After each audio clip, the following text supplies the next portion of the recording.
So for the last few videos, I've been talking about the circle of fifths, and we've gone over all the different uses for it. But have you also heard of the circle of fourths, or maybe even the chord clock?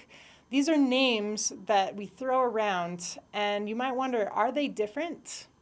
The short answer is no, they're not. There really is no difference. Whatever you call it, it's the same thing. It follows the same patterns. And if you understand the circle of fifths, then you're set. You don't really need to know the circle of fourths. But there are a lot of people in the world who use the circle of fourths. So today I'm going to be talking about the circle of fourths versus the circle of fifths, why you might want to use one over the other, and also just does it really matter? So I've already done a few videos on the circle of fifths and how to build it and how to use it. So if you want to go back and look at some of those, feel free to do that. But right now, I'm just going to show you the circle of fifths already built out for you. Let's just look at the circle for a minute. We call it the circle of fifths because as we go around the circle clockwise, we're going up 5 notes each time. So we start on C and we go C, D, E, F, G, and we end up on G. G is the next spot on the circle.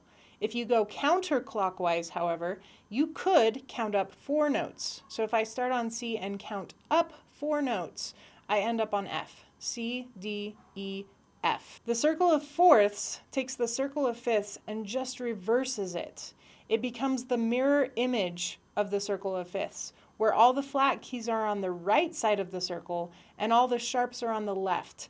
Instead of thinking in terms of fifths all the time, now we're thinking in terms of fourths. If it's basically the same thing and most of the world uses the circle of fifths anyway, then why would we bother with the circle of fourths? Well, in English we always read left to right, and when we look at a clock, we always read clockwise. So when we look at the circle, we're probably going to want to go clockwise rather than counterclockwise. That's going to be more intuitive for us. It's going to make more sense in our heads. So if you want to spend more time on the flat side of the circle, or if you want to go around in fourths, then it does make sense to actually switch the circle and put it so that it's set up in fourths rather than fifths, so that we have that more intuitive clockwise motion going on. So why would you want to go around the circle in fourths instead of fifths? Well, it kind of depends on the music you're playing and the instrument that you're playing. In certain contexts, it does make more sense. I'm a violinist. I teach orchestra. String instruments, when we start out as beginners, we start in sharp keys. The first key you're going to play as a violinist or a cellist or a violist is going to be D major. And we're going to spend most of our lives learning music that's in the key of some sharps. We spend a lot of time on the sharp side of the circle. String instruments are also tuned in fifths, with the exception of the bass. So we are used to seeing fifths and hearing fifths. We also play a lot of music from the classical time period and the Baroque time period. And in those time periods, moving from tonic to dominant and back, that fifth motion was a really key part of the music. So looking at the circle of fifths and seeing those fifth motions actually makes a lot of sense. Band and wind instruments, on the other hand, spend a lot of time in the flat keys. If you join a beginning band class, the first key you're going to play in is B flat major, and you're going to stay mainly in the flat side of the circle rather than the sharp side. Also, most band music was written in the last 100 years. Music and chord progressions had kind of changed by that point. That 5-1 and especially the 2-5-1 becomes a really strong chord progression as we get into more modern time periods and especially in jazz music. Now those chord progressions fit a lot better into the circle of fourths. That 2-5-1 progression can be found really easily on the circle of fourths. It's basically just a whole circle of 2-5-1 progressions. So if I start at the top with C like this and I turn it into a minor triad,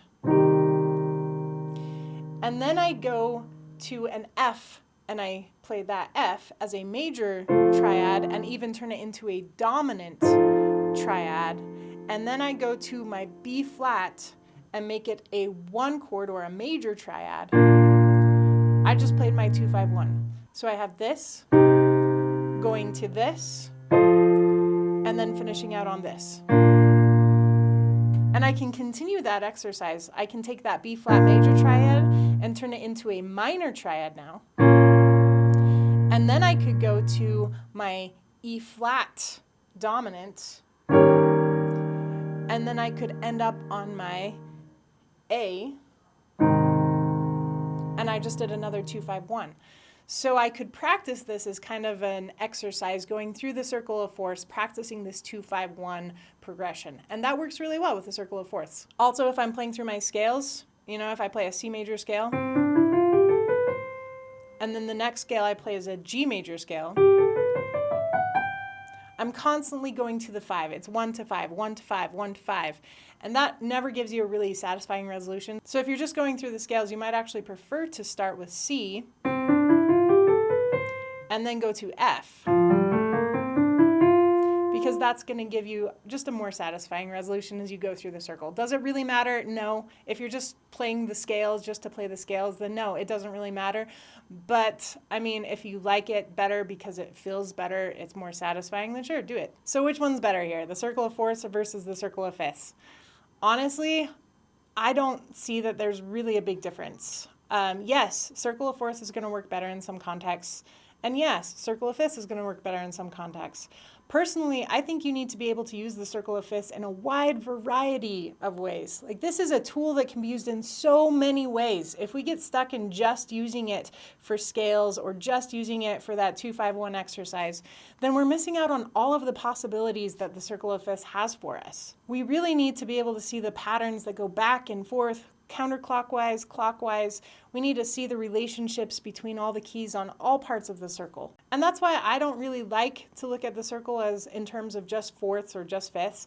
I like to look at the circle as a whole. And my favorite name for it is the chord clock. I love this way of using the chord clock, that you can look at everything in terms of chords and keys and notes and to see all of these different relationships. So whatever you call this, it's an amazing tool, and you definitely should check out my other videos on how to use it, because it is awesome and it can really help your understanding of music theory in so many ways.